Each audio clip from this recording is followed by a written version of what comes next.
É uma alegria poder compartilhar a palavra de Deus hoje, e eu quero convidá-lo a irmos direto para a Bíblia. Abra sua Bíblia no livro de Oséias, capítulo 2.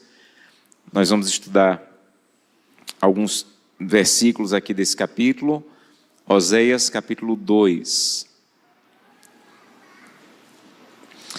Eu quero saudar também todos que estão nos acompanhando pela internet, que a presença e a paz de Deus e a palavra de Deus chegue de maneira clara e poderosa também para você, que ao abrir a Bíblia, o Espírito Santo que está do seu lado fale ao seu coração. Oséias capítulo 2. Nós acabamos de orar, mas é sempre bom quando a gente abre a Bíblia, mais uma vez falarmos com Deus e pedir que Ele oriente o que vamos estudar e o que a palavra de Deus vai falar ao nosso coração. Então, mais uma vez, feche seus olhos e vamos falar com Deus. Querido Pai, oramos há alguns instantes, mas estamos com a palavra aberta. E em maneira de respeito e devoção, nós oramos novamente para pedir a direção do Teu Santo Espírito para o que vamos estudar essa noite. Que de maneira clara e poderosa o Teu Santo Espírito fale ao nosso coração e que assim como a Bíblia está aberta, que o nosso coração também esteja aberto para que o Senhor possa colocar ou retirar do nosso coração o que for da Tua vontade. Fala ao nosso coração, Santo Deus, é o que te pedimos por Jesus. Amém. Você lembra que a Bíblia, ela não foi escrita na ordem cronológica dos acontecimentos. Então, os livros da Bíblia, eles não estão divididos pela ordem dos acontecimentos. Eles estão divididos por temas.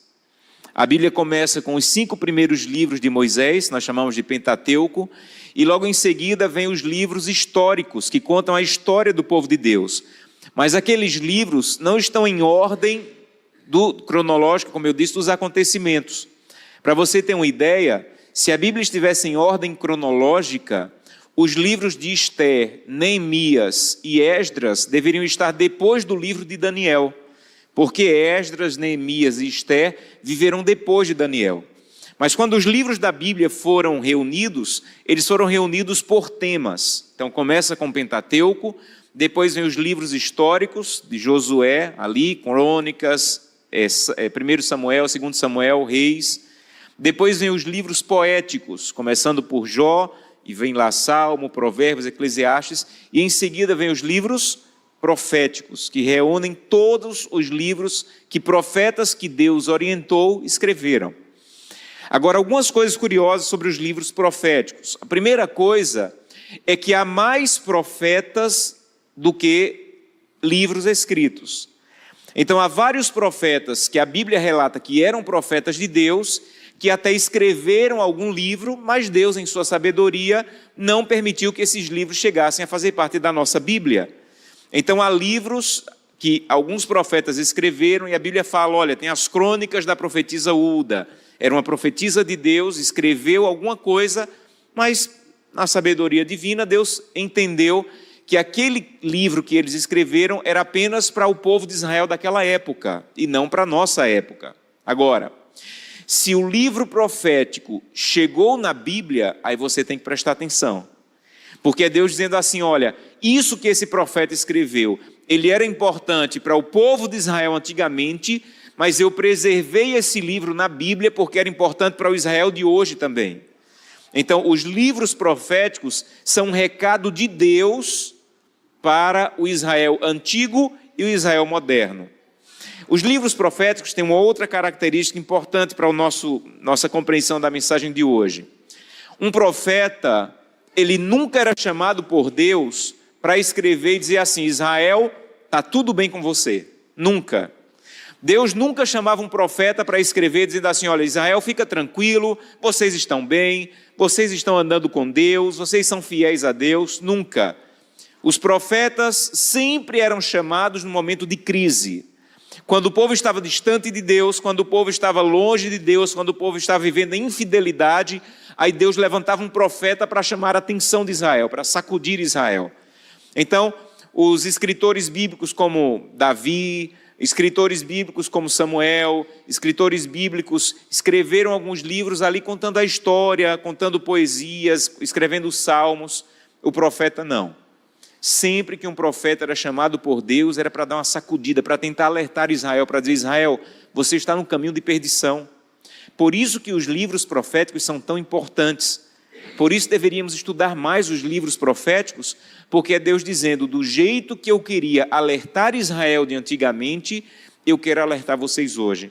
Do jeito que eu queria falar para Israel acordar da letargia espiritual que estava vivendo, esses livros proféticos estão na Bíblia para nos alertar também. Uma outra característica dos livros proféticos: Deus sempre chamava os profetas para pregar usando ilustrações. Então é interessante, quando você está estudando os livros proféticos, observar que Deus usava ilustrações às vezes da vida do profeta para falar alguma coisa para o povo de Israel. Há um profeta, por exemplo, Jeremias, que Deus manda ele comprar um terreno perto de um cemitério. E Deus tem uma ilustração através dessa compra do terreno que ele queria ensinar. Outro profeta, Deus manda pegar um jarro com uma mensagem, enterrar até que aquele jarro e aquela mensagem ficassem podres, estragados, para depois tirar e com aquele jarro estragado ter uma lição para o povo de Deus. Um outro profeta, Deus mandou passar vários dias dormindo só de um lado da cama. E Deus tinha uma ilustração, uma mensagem através dessa ilustração. Mas nenhum profeta foi chamado para ilustrar a mensagem de maneira tão difícil como Oséias. Israel estava vivendo um momento de infidelidade a Deus. E Deus diz assim: olha, Oséias, eu quero acordar o povo para a infidelidade deles. E para ilustrar, você vai casar com uma mulher infiel. Então a infidelidade da esposa de Oséias era uma ilustração que Deus estava usando para falar da infidelidade do povo de Israel. A infidelidade porque Deus, a Bíblia diz que ele entrou em aliança com seu povo, em casamento com seu povo. E do jeito que Oséias casou com uma mulher infiel, Deus estava dizendo: eu casei com Israel, mas Israel está sendo infiel a mim. Às vezes nós não entendemos bem essa ilustração de casamento ou de aliança, mas ela pode ser melhor entendida até na ilustração de como é um casamento. Quando uma pessoa casa na igreja cristã, seja católica ou evangélica, os noivos entram na igreja sem isso aqui no dedo. Nós chamamos isso aqui na nossa cultura de quê? Aliança. Mas biblicamente isso aqui não é aliança. Biblicamente isso aqui não é aliança. Então os noivos entram sem isso aqui no dedo e o pastor ou o padre faz algumas perguntas em algum momento da cerimônia, dizendo assim: você promete ser fiel na saúde e na doença, na riqueza e na pobreza, nos bons ou nos maus momentos? Aquilo é aliança. Então, biblicamente, aliança não é isso aqui. Biblicamente, aliança são as promessas que o noivo fez para a noiva e a noiva fez para o noivo. E quando eles terminam de fazer as promessas e dizem sim, aí na nossa cultura, coloque esse anel no dedo para lembrar que você tem uma aliança com alguém. Então, biblicamente, isso aqui não é aliança. Biblicamente, as promessas feitas no altar são a aliança. E hoje, quando eu carrego uma aliança no dedo, é para que eu lembre, um anel no dedo, é para que eu lembre que eu fiz há 20 anos atrás uma aliança com uma jovem chamada Gleice, que é minha esposa. E ela carrega um anel no dedo para lembrar que ela fez uma aliança com um jovem, que na época era jovem, chamado Josanã, que sou eu. Então aquilo é aliança. Deus usa essa ilustração para dizer assim: você também fez uma aliança comigo. Quando você me conheceu, você disse: Santo Deus, eu quero te amar, eu quero andar contigo e eu quero ser fiel ao Senhor. Eu quero cumprir os teus mandamentos, eu quero fazer com o meu corpo alguma coisa que honre ao Senhor, eu quero usar o meu tempo de maneira que honre ao Senhor, eu quero usar os meus dons, os meus bens de maneira que honre ao Senhor. Então você só pode ter conhecido a Deus e se entregado a Deus se você fez uma aliança com Ele. É tanto que quando nós batizamos na Igreja Adventista, nós até assinamos um documento chamado ficha batismal, e ali está a aliança que nós fizemos com Deus. O que é que eu vou obedecer, o que é que eu vou guardar de acordo com a verdade bíblica. E Deus também fez uma aliança com você. A parte de Deus era salvar você. Então, a nossa parte era obedecer a Deus, a parte de Deus era nos salvar. E toda vez que nós pecamos ou desobedecemos, nós estamos quebrando a aliança. Então o livro de Oséias gira todo em torno disso. Alguém que fez uma aliança com Deus e quebrou a aliança com Deus e foi infiel a Deus. E a ilustração do casamento de Oséias era para ilustrar isso. Quando você lê o livro de Oséias, você percebe uma coisa que talvez seja mais importante no livro de Oséias. Você vê que a mulher de Oséias sofreu muito por ser infiel. Mas não apenas ela sofreu, Oséias sofreu muito e os filhos do casal também sofreram muito. Isso mostra que quando uma pessoa é infiel, ela não sofre sozinha. Quando uma pessoa é infiel, a infidelidade de uma pessoa é capaz de atingir e fazer sofrer outras pessoas que estão ao redor. Então, nunca uma pessoa que quebra a aliança com Deus sofre sozinha. As pessoas que estão ao redor dela também sofrem. A mulher sofreu, Oséias sofreu, os filhos sofreram. E no capítulo 2, a mulher de Oséias já tem traído ele, já tem sido infiel a ele, e ela decide voltar para Oséias. Mas ela não decide voltar porque está arrependida, porque mudou. Ela decide voltar porque as pessoas que ela procurava não estavam mais dando bola para ela, não estavam mais dando atenção para ela. Olha o que diz o capítulo 2, verso 7. Ela, aqui está falando da mulher de Oséias, ela irá seguindo seus amantes, porém não os alcançará. Buscá-los-á, sem contudo os achar. Então dirá, irei, tornarei para o meu primeiro marido, não é porque eu estou arrependida, não é porque eu quero mudar, simplesmente porque era melhor com ele do que o que eu estou agora. Então não há uma mudança, não há um arrependimento, não há uma decisão de ser diferente. É simplesmente porque não está dando certo lá na infidelidade, ela decide voltar para Oséias. E aí Deus vai dar como que um grito de chamado, um apelo para Israel e para, ilustrado aqui pela mulher de Oséias, voltar. Aí ele diz assim no verso 8, ela, pois, não soube que eu é que lhe dei o trigo, eu lhe dei o vinho, eu lhe dei o óleo, eu lhe multipliquei a prata e o ouro que ela está usando para adorar quem? Baal. Eu costumo dizer que esse é um dos versos mais tristes do Antigo Testamento. É como que Deus, num grito de desespero ali para trair de volta, dizendo assim, você não entendeu? Você não entendeu que tudo que chegou às tuas mãos sou eu quem estou te dando? E que tudo que chegou às tuas mãos você deveria usar para me glorificar, para me adorar? E você está usando o que deveria me adorar para adorar Baal? Sabem, ninguém nunca vai ser fiel a Deus se não entender o princípio desse versículo. Se você não entender que tudo que você tem e que tudo que você é pertence a Deus e tem como propósito principal adorar a Deus, você nunca vai ser fiel. A fidelidade é uma resposta da compreensão de uma pessoa de que o que ela tem e o que ela é pertence a Deus e tem como propósito adorar a Deus. É por isso que Deus diz assim, olha, você não entendeu? Você não entendeu que o trigo que você tem, que o óleo que você tem, que a prata e o ouro que você tem, pertencem a mim e deveriam ser usados para adorar a mim? E você pode dizer assim, pastor, mas eu não adoro Baal. A tragédia da adoração de Baal é que você não precisa declarar que adora Baal para adorar Baal. Adoração, gente, e aí eu faço um apelo, estude a lição da escola sabatina desse trimestre. Eu tenho dó dos adventistas que não estão estudando a lição desse trimestre. Deus usou o pastor Mark Philly mais uma vez de maneira poderosa para escrever essa lição. E gira muito em torno de adoração. Adoração é uma coisa tão profunda e tão essencial à vida do homem como respirar. Do jeito que você não pode viver sem respirar, você não pode viver sem adorar. Então, mas pastor, eu sou ateu, eu não adoro. Não importa se você é ateu. O ser humano, ele tem necessidade de adorar como tem de respirar.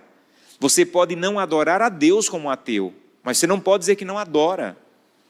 Inevitavelmente você vai adorar o seu corpo, você vai adorar o seu dinheiro, você vai adorar a sua formação acadêmica, você vai adorar a sua beleza, alguma coisa você vai adorar. O ser humano não pode viver sem respirar, como não pode viver sem adorar. Então, a adoração a Baal é algo tão profundo na Bíblia, que mesmo que você não diga que o adora, talvez as suas atitudes mostrem que você, na verdade, o adora. Deixa eu explicar de maneira mais clara para você.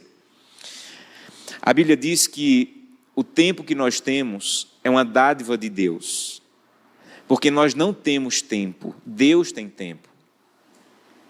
Ninguém aqui tem como garantir que eu vou estar vivo daqui a meia hora. Então, se eu não sei o que vai acontecer a meia hora com o meu tempo, é porque ele não pertence a mim, ele pertence a Deus. E Deus diz assim, olha, esse tempo que eu estou te dando, eu queria que você usasse, mas que você usasse ele para me adorar. Então, não saia de casa sem fazer o culto familiar. Quando uma pessoa, ela antes de sair de casa, reúne a família para fazer o culto familiar, o que ela está fazendo de verdade é dizendo, Santo Deus, o tempo que é teu, eu vou usar para te adorar. Quando uma pessoa sai de casa sem o culto familiar, o que ela está dizendo de verdade é, o tempo que é teu, eu vou usar para adorar a mim, o meu trabalho e a correria do dia.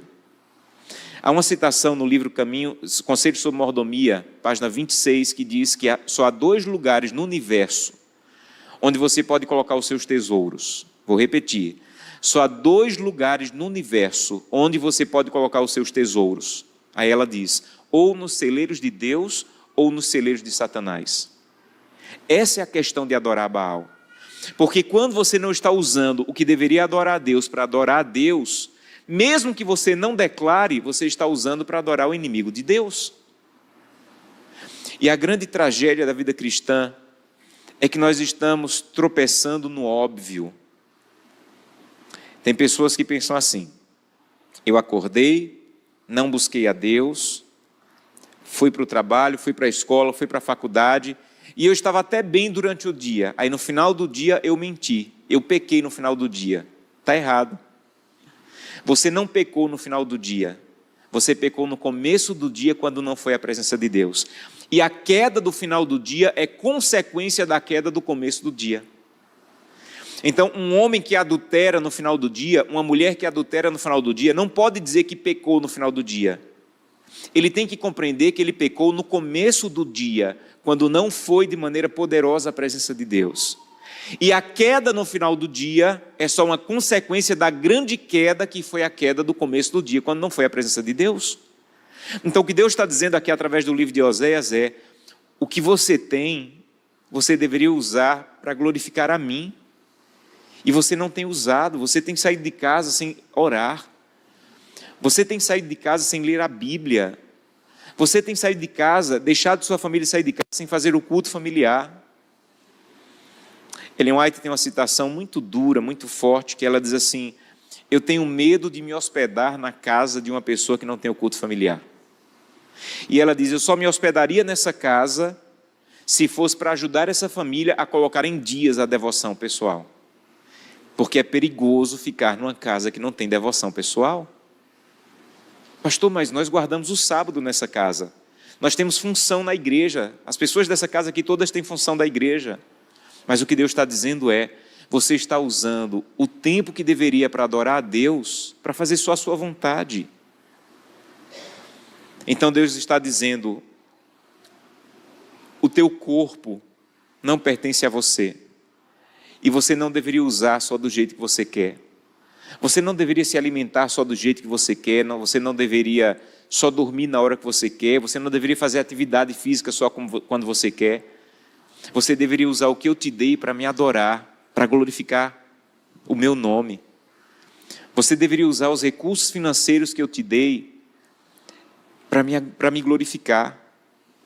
Quando uma pessoa decide não ser fiel, por exemplo, nos dízimos e ofertas, o que ela está fazendo de verdade é adorando Baal. É isso que o livro de Oséias está tentando nos ensinar. Está usando aquilo que Deus deu e que deveria usar para adorar a Deus, para adorar qualquer outra coisa.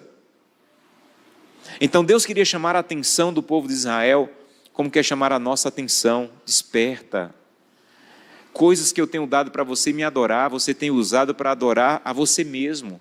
E adorar a você mesmo, adorar Baal, adorar o inimigo é a mesma coisa.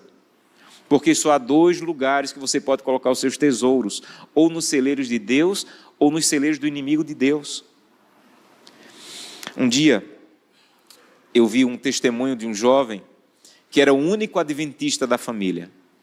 E ele disse que sofria muito porque a família dele inteira estava longe da igreja, longe de Deus.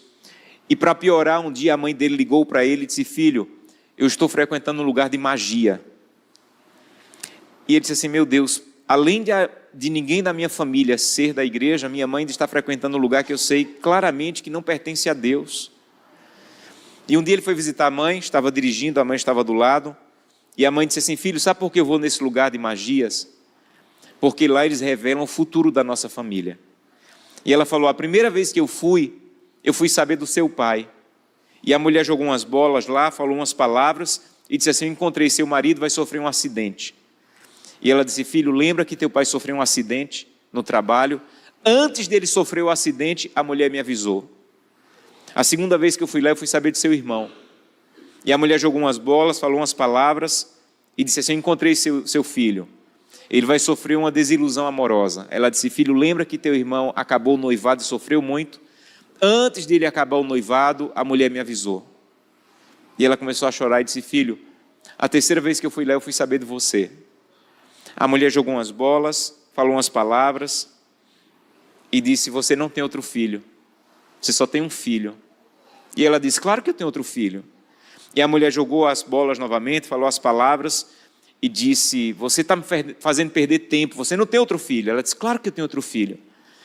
E ela disse: filho, depois de um bom tempo, ela disse: tem razão, você tem outro filho, mas tem um problema. Tem uma luz muito grande ao redor dele e eu não consigo ver nada do futuro dele. E ela perguntou: filho, que luz é essa? E ele disse: mãe, tudo que eu tenho e tudo que eu sou está nas mãos de Deus. Se a senhora quiser saber alguma coisa do meu futuro, não procure o inimigo, porque o inimigo não tem acesso a nada na minha vida. Tudo que eu tenho e tudo que eu sou está à disposição de Deus. E essa luz que essa mulher viu é o Deus que eu sigo, a quem eu entreguei minha vida e a minha família e que está dirigindo a minha vida. Então o inimigo não sabe nada do meu futuro, porque eu estou completamente nas mãos de Deus. Esse é o chamado do livro de Oséias, que tudo que tenho e tudo que eu sou esteja nas mãos de Deus. E meus irmãos, não é uma questão de culto, não é uma questão do tempo que a gente passa na igreja, porque a maior parte da vida espiritual acontece fora da igreja. Não é uma questão de sábado pela manhã, é mais uma questão de sábado à noite, quando eu estou sozinho. Não é questão de domingo à noite, quando eu venho na igreja, é uma questão de segunda de manhã, quando eu vou fechar um negócio. Então eu deveria dizer: Santo Deus, o trigo, o azeite, a prata e o ouro, tudo que eu tenho e que eu sei que vem das tuas mãos, eu quero usar para glorificar o Senhor. Mas infelizmente, o povo de Israel e muitos de nós não ouvimos o chamado de Deus. E Deus usou o livro de Oséias para dizer: eu quero salvar você. Eu quero tirar você da infidelidade. E o que eu tiver que fazer para te tirar da infidelidade, meu filho, eu vou fazer. É por isso que ele diz, capítulo 2, verso 9. Abra sua Bíblia, Oséias 2, 9. Depois de dizer que Israel, eu e você, estamos usando o trigo, o vinho, o óleo, a prata e o ouro que Deus multiplicou em nossas mãos para adorar Baal. Verso 9, Deus diz assim: portanto, na língua portuguesa e na língua hebraica, a palavra portanto é uma palavra muito importante, uma palavra de ligação entre o que foi dito e o que será dito. Então é como se Deus estivesse dizendo assim: porque você está usando o que eu te dei para adorar Baal, então entenda, tornar-me-ei e reterei a seu tempo o meu trigo, o meu vinho, arrebatarei a minha lã e o meu linho. Verso 10, agora descobrirei as suas vergonhas. Verso 11, farei cessar toda a sua alegria. Verso 12, devastarei a sua vide e a sua figueira. Verso 13, castigá-la-ei pelos dias que adorou os Baalins. Deus está dizendo assim: eu quero salvar você. E o que eu tiver que fazer para te salvar, eu vou fazer. Um dia eu estava pregando num congresso para jovens, e tinha uns 5.000 jovens lá, e antes da minha pregação, uma cantora ia cantar, pegou o microfone, e antes de cantar ela começou a gritar: jovens, Deus quer mimar vocês. E ela gritava: jovens, Deus quer mimar vocês. Ela gritou umas 5 vezes: jovens, Deus quer mimar vocês. E quando ela terminou de cantar, eu tive muita vontade de pegar o microfone e dizer assim: jovens, não é verdade. Deus não quer mimar vocês. Deus quer transformar vocês. Eu creio que Deus é capaz de mimar. E eu creio que a eternidade vai ser um mimo só. Deus vai nos mimar a eternidade inteira. Mas antes de chegar à eternidade, Deus quer transformar você. E Ele está dizendo: se eu tiver que castigar, se eu tiver que fazer com que o que você tem cesse de ter, se eu estiver fazer com que você perca a alegria, para acordar você, para o tipo de vida espiritual que você está vivendo, eu vou fazer, diz o Senhor. Há um autor chamado C.S. Lewis, que ele diz que Deus, às vezes, como única maneira de nos fazer ouvir a voz dele, usa o megafone da dor. E ele diz que às vezes a dor é o megafone nas mãos de Deus, porque Deus tentou nos falar de outras maneiras e nós não ouvimos. E Deus usa o megafone da dor para nos fazer ouvir a voz dele que nós estávamos ouvindo de outro jeito. Então, amigos, o que Oséias está dizendo é para pessoas que estão vivendo em algum aspecto da vida de maneira infiel, com seu tempo, com seu corpo, que estão vivendo de maneira contrária ao que Deus quer em algum aspecto da vida, com seus bens. Deus está dizendo: se eu tiver que reter o trigo, se eu tiver que arrebatar a lã, se eu tiver que descobrir a sua vergonha, se eu tiver que fazer cessar a sua alegria, se eu tiver que devastar a sua vida, se eu tiver que castigar você, eu não vou ter dúvidas de fazer. Outro dia eu conversei com um pastor que saiu do ministério, tomou algumas decisões erradas e a igreja teve que pedir a sua credencial. E eu fui tentar pastoreá-lo, uma pessoa que eu amo muito. E eu perguntei para ele: amigo, como é que você está? E ele me disse: pastor Josanã, Deus tentou falar comigo de várias maneiras. Deus mandou muita gente para me alertar. Deus mandou muitas maneiras para me despertar, para me acordar. E a única maneira que Deus encontrou de falar ao meu coração foi tirando a minha credencial. Eu perdi o meu ministério. O melhor da minha vida eu dei pelo ministério e eu perdi. Mas era a única maneira que Deus encontrou de me fazer entender que eu estava me perdendo. Então eu não tenho mais ministério, mas eu estou perdoado e salvo, estou indo para o céu. Deus seja louvado por isso. A pena é, por que temos que esperar por isso? Essa é a grande questão. Eu trabalhei em Natal, no Rio Grande do Norte, quando minha filha tinha acabado de nascer. E um dia eu estava viajando de Natal para Mossoró. E são muitos quilômetros, uma estrada que parece que não acaba nunca. E eu estava conversando com Deus, dirigindo, sozinho, conversando com Deus e dizendo: Deus, que bênção ser pai, que maravilha minha filha ter nascido, que alegria ser a paternidade, é uma bênção. E sabe quando o Espírito Santo se aproxima de você? Eu senti claramente o Espírito Santo entrando no carro e dizendo assim: Josanã, se tua filha morresse hoje, o que é que você faria? E eu tomei um choque, porque nunca tinha passado na minha mente a ideia de minha filha morrer. Mas ficou claro para mim que nesse mundo mal era uma possibilidade perder minha filha. E eu disse: Deus, se minha filha morresse hoje, de 2 possibilidades, uma.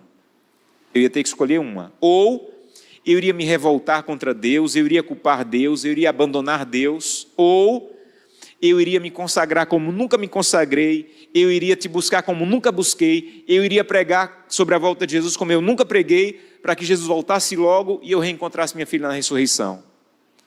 E eu disse: Deus, hoje, se minha filha morresse, eu tomaria essa segunda opção. Senhor, eu iria me consagrar como nunca me consagrei, eu iria pregar como nunca preguei, eu iria te buscar como nunca busquei, para que o Senhor voltasse logo e eu reencontrasse minha filha. E eu achava que Deus estava feliz com a resposta, mas eu sentia aquela mesma voz me dizendo: Josanã, e por que você não é desse jeito com ela viva? Porque a morte da tua filha teria que ser um estímulo para você me buscar do jeito que você disse que buscaria se ela morresse. Porque a morte da tua filha teria que ser um estímulo para você se consagrar do jeito que você disse que iria se consagrar se ela morresse. Josanã, se tua filha morresse hoje, ela estaria protegida pelo sono da morte. O problema é tua filha viva nesse mundo mau. Então se consagre, eu preciso de você hoje, consagrado desse jeito hoje, me buscando desse jeito hoje, buscando o meu poder do jeito que você disse que buscaria se ela morresse. E eu segui minha estrada chorando e dizendo a Deus: Santo Deus, me perdoa, porque eu estou esperando que uma dor seja o estímulo para eu me consagrar, te buscar, ser fiel e ser completamente teu. Me perdoa. E a partir daquele dia eu tenho tentado buscar a Deus, consagrar minha vida a Deus, dedicar a minha vida a Deus, como eu sei que faria se uma tragédia me atingisse. Eu quero convidá-lo essa noite a dizer: Santo Deus, eu sei que o Senhor quer me salvar, mas por favor, o que o Senhor tiver que fazer para me salvar, para me despertar, para me acordar, para me fazer perceber que eu consigo passar 5 horas por dia nas redes sociais, mas eu não passo 10 minutos orando. Eu consigo passar 5 horas nas redes sociais, mas não tenho 30 minutos para fazer um culto, para buscar a Deus. Santo Deus, me ajuda a entender que eu estou usando o que o Senhor me deu apenas para mim mesmo. Isso é uma tragédia. E Deus vai te dizer essa noite: meu filho, eu quero salvar você. E se para despertar você eu tiver que permitir que tudo isso aconteça, eu vou permitir. Mas eu vou te dizer por quê. Não é porque eu sou um Deus irado, não é porque eu sou um Deus agressivo, um Deus justiceiro. Eu vou te dizer por quê. Olha o porquê. Verso 14. Portanto, olha o portanto aí de novo. Eu quero te atrair. Eu vou levar você para o deserto, mas para lhe falar o coração. Deus seja louvado. Então Deus está dizendo assim: olha, você sabe por quê? Se você não mudar, eu vou ter que arrebatar o seu trigo, eu vou ter que arrebatar a sua lã, eu vou ter que descobrir as suas vergonhas, eu vou ter que fazer cessar a sua alegria, eu vou ter que devastar a sua vida e sua figueira, eu vou ter que castigá-lo. Não é porque eu sou mau, não é porque eu sou agressivo, não é porque eu sou um Deus irado, é porque eu quero atrair você. Se eu tiver que levar você para o deserto, eu não vou ter dúvidas de levá-lo, mas é porque eu quero falar o seu coração. A minha mãe faleceu há 19 anos. E a maior herança que minha mãe deixou eram as coisas que ela nos ensinava na infância. E eu lembro que ela dizia assim: meu filho, tem 2 maneiras de aprender na vida, a do tolo e a do sábio. O sábio pensa assim: eu não vou por aquele caminho, tanta gente já quebrou a cara ali, por que eu vou por aquele caminho? O tolo não. O tolo diz assim: não, fulano quebrou a cara ali, mas se eu for pelo mesmo caminho, comigo vai ser diferente. Sabe para que o livro de Osés foi escrito? Para os sábios. O livro de Osés foi escrito para os sábios, para aqueles que querem dizer: Santo Deus, eu não vou ser infiel ao Senhor. Olha o que aconteceu com Israel. Eu não vou usar o que o Senhor me deu apenas para a minha própria vontade. Eu não vou usar o meu corpo de maneira só que glorifique a mim e faça só a minha vontade. Eu não vou me alimentar de um jeito que agrade só o meu apetite. Eu não vou usar os recursos financeiros só de um jeito que faça a minha vontade. Olha o que aconteceu com Israel. O livro de Oséias é um livro para os sábios. E sabe por que Deus talvez tenha que levá-lo para o deserto? Verso 15. Porque dali, Deus diz que vai levar para onde? Verso 14. Olha para o texto. Deus diz que vai levar para onde? Para o deserto. Olha o que diz no verso 15. E lhe darei dali. Dali de onde? Do deserto. Do deserto, dali eu vou dar vinhas e eu vou fazer com que vale de Acor. O vale de Acor, irmãos, é uma palavra hebraica que significa vale dos problemas. Deus diz assim: se você permitir que eu transforme você, eu vou transformar os vales dos problemas na porta da esperança. Então Deus diz assim: eu quero salvar você. Não tenha medo do deserto. Talvez eu esteja falando para alguém que já está enfrentando um deserto. No casamento, na vida financeira, na vida pessoal. Não tenha medo do deserto.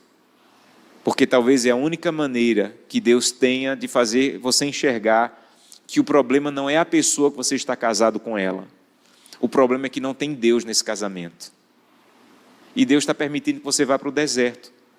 Para você perceber que o problema não é a pessoa que você está casado. O problema é que Deus não está mais presente nesse casamento.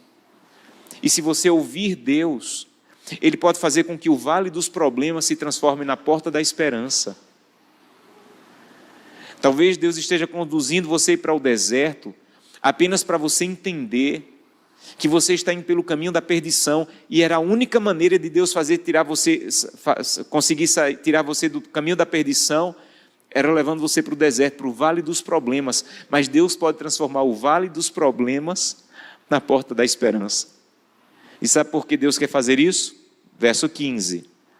Porque eu quero que você volte a ser como no dia da tua mocidade. Eu quero que você volte a ser como você era quando eu te tirei do Egito. Sabe como você era na tua mocidade, quando você encontrou Jesus? Sabe como você era quando Deus tirou você do Egito e trouxe para a casa dele? Tem muita gente que diz assim: pastor, quando eu conheci Jesus, eu tinha coragem de entregar folheto até na praia. Deus está dizendo assim: eu quero que você volte a ser como você era no tempo da sua mocidade. Pastor, podia no meu trabalho ter 200 pessoas. Eu tinha coragem de falar do amor de Deus para as pessoas. Hoje eu não tenho mais. Deus está dizendo assim: eu quero que você volte a ser como você era na sua juventude. Você lembra como você lia a Bíblia? Quando você encontrou a verdade? Você lembra como você orava? Quando você foi atraído para Cristo, quando você descobriu o quanto Ele te amava? Deus está dizendo assim: eu quero que você volte a ser como você era na tua mocidade. Eu quero que você volte a fazer o que você fazia quando eu te tirei do Egito. Eu não quero você com a vida medíocre espiritualmente. Eu não quero com você com a vida superficial espiritualmente. Eu quero despertar o teu primeiro amor e quero fazer com que você volte a ser como você era na sua mocidade. Você não precisa viver uma vida cristã medíocre, superficial e infiel. Mas se você estiver vivendo assim, e Deus tiver que levá-lo para o deserto, Ele não vai ter dúvidas de levá-lo, mas com um único objetivo: não é destruir, é salvar. Não é te fazer mal, é fazer o melhor bem que você pode ter na sua vida. Então, através do livro de Osés, essa noite, Deus quer fazer um convite para mim e para você. Deus quer convidá-lo a dizer assim: o que mais eu poderia fazer para mostrar o quanto eu te amo? O que mais eu poderia fazer para mostrar que me preocupo com você, que eu quero salvar você? Há alguns dias, uma pessoa que está vivendo um problema muito grande, muito profundo, de desespero, de angústia, estava procurando alguma coisa na internet para assistir, e encontrou uma série de sermões que eu fiz na igreja de Botafogo, no Rio de Janeiro. Ela se identificou com as mensagens, Deus tocou o coração dela, e ela sentiu o desejo de falar comigo. Ela não se sentia amada por Deus, não se sentia querida por Deus, e sentiu o desejo de alguma maneira falar comigo. E ela descobriu alguém que me conhecia, e tentou conseguir o meu número, mas a pessoa por algum motivo não deu. E ela disse assim: olha, como é que eu sei que Deus me ama assim? Um homem, não consigo falar com um homem que não é nada. Como é que eu vou falar com Deus? Como é que eu vou ter acesso a Deus? E um dia, eu estava pregando em uma cidade, e uma pessoa me disse assim: pastor, você poderia, antes de pregar no concílio de pastores que você vai pregar, você poderia pregar numa empresa? Tem uma pessoa que é um empresário que todo dia faz o culto com os funcionários.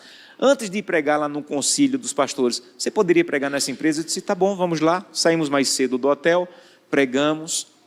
Quando eu terminei de pregar, que estava saindo para ir para o Conselho dos Pastores, uma jovem saiu, me abraçou, emocionada, e me contou a história. E ela disse: pastor, eu queria que Deus mostrasse amor por mim, se eu conseguisse ligar para você. Deus disse assim: eu tenho mais. Eu vou mostrar amor por você, fazendo com que dê um jeito dele ir lá no teu trabalho, pregar para você vê-lo pessoalmente. E ela disse: pastor, eu sei que você não é nada, é uma pessoa comum, é uma pessoa como qualquer outra pessoa. Mas foi a maneira que Deus encontrou de dizer assim: eu amo você. Você queria só uma ligação. Eu dei um jeito de você ter um encontro pessoal. Quantas milhares de pessoas eu tenho no mundo para cuidar, mas eu mandei esse homem limitado para ir falar no teu trabalho só para dizer: eu amo você, eu quero salvar você. O que o livro de Oséias, o motivo pelo qual o livro de Oséias foi escrito, é como que Deus gritando e dizendo: o que mais eu preciso fazer para mostrar que eu amo você, mas que o meu amor tem que levá-la a ter uma vida de fidelidade, de compromisso. O que mais eu posso fazer? E Deus está dizendo hoje para mim e para você: se eu tiver que levá-lo para o vale dos problemas e para o deserto, como a única maneira de você enxergar o meu amor por você, eu vou levá-lo. Mas é com o único objetivo: para atrair você e para falar ao seu coração. Essa noite eu quero fazer um convite para você. E eu quero convidá-lo a dizer: Santo Deus, me salva. Eu te autorizo a me salvar. Eu já sou adventista, eu já tenho funções na igreja, mas eu não tenho andado contigo como alguém fiel. Há vários aspectos da minha vida que ainda não estão nas tuas mãos. Há várias coisas que eu faço que eu sei claramente que não agradam ao Senhor. Então, Santo Deus, me atrai. Santo Deus, fala ao meu coração, mesmo que tenha que me levar para o deserto, mas eu quero ser salvo. Se o Senhor tiver que fazer tudo o que o Senhor disse no livro de Oséias para me despertar, por favor, me desperta. Meus irmãos, eu não sei se é a melhor palavra, mas eu ando tão preocupado com uma igreja que precisa despertar. E que talvez nós vamos ter que encontrar João no céu e dizer: João, você falou de Laodiceia, mas nós éramos mais frios do que Laodiceia, mais indiferentes do que Laodiceia, mais sem compromisso do que Laodiceia. Nós conseguimos potencializar o que João disse que Laodiceia era. E essa noite Deus está dizendo através do livro de Oséias para mim e para você: desperta, acorda, coloque em ordem o culto familiar na tua casa, coloque em ordem um momento de devoção diário, coloque em ordem a maneira como você cuida do seu corpo, não brinque com isso. Deus fala com você através do cérebro, então seu corpo tem que funcionar bem para que Deus tenha acesso à tua mente. Não passa 4 horas na rede social e 5 minutos orando. Desperta para o momento profético que você está vivendo. Jesus Cristo está às portas.